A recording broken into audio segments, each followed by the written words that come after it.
Assalamualaikum warahmatullahi wabarakatuh. Hai semuanya, kami mahasiswa S1 Perpustakaan dan Sains Informasi Universitas Negeri Malang, offering KA Kelompok 2. Kali ini kami akan membahas mengenai promosi penjualan atau sales promotion di perpustakaan. Yuk disimak. Promosi penjualan atau sales promotion. Promosi penjualan adalah bentuk persuasi langsung melalui penggunaan berbagai intensif yang dapat diatur untuk merangsang pembelian produk dengan segera dan meningkatkan jumlah barang yang dibeli pelanggan. Menurut William J. Stanton, promosi penjualan adalah kegiatan-kegiatan di luar penjualan perseorangan, periklanan, dan publisitas yang menstimulasi pembelian oleh konsumen dan keefektifan dealer, misalnya pameran, pertunjukan, demonstrasi, serta berbagai kegiatan penjualan luar biasa yang bukan kerja rutin biasa. Sedangkan menurut Kotler, sales promotion atau promosi penjualan adalah berbagai kumpulan alat-alat intensif yang sebagian besar dalam jangka pendek dan dirancang untuk merangsang pembelian produk atau jasa tertentu dengan lebih cepat dan lebih besar oleh konsumen. Tujuan promosi penjualan adalah meningkatkan penjualan, mendorong pembelian, mendapatkan pelanggan atau konsumen baru, mempercepat pergerakan-pergerakan produk di sepanjang saluran distribusi, serta mengamankan omset. Promosi penjualan dapat dilakukan dengan pemberian diskon, kontes, atau sampel produk. Dengan menggunakan alat-alat tersebut akan memberikan 3 manfaat bagi promosi penjualan. Yang pertama, komunikasi, yaitu memberikan informasi yang dapat menarik perhatian pelanggan untuk membeli. Kedua, intensif, yaitu memberikan dorongan dan semangat kepada pelanggan untuk segera membeli produk yang ditawarkan. Ketiga, invitasi, yaitu mengharapkan pelanggan segera merealisasikan pembelian. Jenis-jenis promosi penjualan adalah 1. Consumer promo, yaitu teknik promosi jangka pendek yang dirancang dengan tujuan meningkatkan penjualan retail dan meningkatkan jumlah konsumen. Bentuk dari consumer promo adalah diskon, kupon atau voucher, rabat, harga paket, undian atau kontes, reward program, ekstra barang, sampling, dan hadiah. Kedua, trade promotion, yaitu promosi penjualan perdagangan yang digunakan untuk beberapa tujuan seperti mencairkan stok di level grosir atau stok di level distributor. Bentuk dari trade promotion adalah blind bonus, special discount, point or reward, dan harga khusus. Ketiga, sales force promotion, yaitu promosi penjualan yang menyasar sales force team.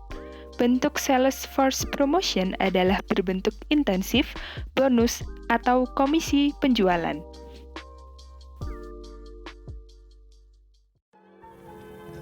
Contoh penerapan promosi penjualan di perpustakaan. Dalam dunia perpustakaan, promosi penjualan dapat diterapkan dalam promosi perpustakaan. Promosi perpustakaan sendiri, menurut Carl Yuby, adalah aktivitas memperkenalkan perpustakaan dari segi fasilitas, koleksi, jenis layanan, dan manfaat yang diperoleh oleh setiap pemustaka. Dalam perpustakaan, promosinya sendiri biasanya dilakukan dalam beberapa bentuk, seperti 1. Kontes atau menyelenggarakan sebuah event. Perpustakaan menyelenggarakan sebuah event atau acara, entah itu sebuah seminar, workshop, talk show, ataupun sebuah lomba ataupun pameran dengan salah satu tujuannya supaya mengenalkan perpustakaan serta secara tidak langsung melakukan sebuah promosi. Acara yang dilakukan oleh perpustakaan dapat diselenggarakan dengan memanfaatkan ruangan yang ada di perpustakaan agar orang-orang dapat sekalian berkunjung dan melihat-lihat fasilitas, koleksi, ataupun layanan yang diberikan di perpustakaan. 2. Penyampaian secara langsung. Promosi jenis ini biasanya dilakukan oleh jenis perpustakaan sekolah, perguruan tinggi, dan perpustakaan umum. Jika di perpustakaan sekolah atau perguruan tinggi, biasanya akan ada pustakawan atau staf perpustakaan yang akan memberikan informasi terkait dengan perpustakaan. Biasanya pada awal pengenalan siswa atau mahasiswa baru. Jika di perpustakaan umum, biasanya akan mengenalkan langsung jika terdapat kunjungan ke perpustakaan umum tersebut. Yang ketiga adalah sampling. Dalam dunia perpustakaan, sampling yang dimaksudkan adalah dengan memberikan review terkait bahan pustaka yang terbaru, entah itu melalui web atau media sosial perpustakaan, ataupun bisa melalui papan yang biasanya ada di depan perpustakaan terkait daftar buku terbaru. Tujuannya adalah agar bahan pustaka yang ada di perpustakaan jadi terpakai dan bermanfaat bagi pemustaka. Yang keempat, ada hadiah atau gimmick. Pada perpustakaan biasanya akan memberikan sebuah reward atau hadiah kepada pengunjung tersering atau pengunjung paling banyak meminjam buku pada periode tertentu. Hal ini juga termasuk salah satu upaya perpustakaan untuk menarik para pustaka. Dengan pemberian hadiah ini, diharapkan orang lain juga tertarik untuk terus berkunjung ke perpustakaan dan memanfaatkan perpustakaan semaksimal mungkin. Dan yang terakhir, ada penggunaan web atau media sosial untuk perpustakaan. Penggunaan web ini sangat membantu perpustakaan dalam hal promosi atau pengenalannya sendiri. Dari web atau media sosial ini, perpustakaan juga bisa langsung berinteraksi dan mengetahui apa yang diinginkan oleh pemustakanya. Sehingga hal ini juga bisa dikatakan sebuah promosi, agar perpustakaan tersebut makin banyak pengunjungnya dan bahan pustaka yang ada di perpustakaan tersebut dimanfaatkan dengan baik dan tepat. Pada kenyataannya, contoh penerapan tersebut tidak seluruhnya dapat tercapai dengan baik. Kemungkinan adanya kendala sangat besar. Afriani dan Yunaldi serta Edisha menyatakan bahwa kendala pada promosi perpustakaan terbagi menjadi dua. Yang pertama, yaitu kendala dari dalam perpustakaan atau kendala internal.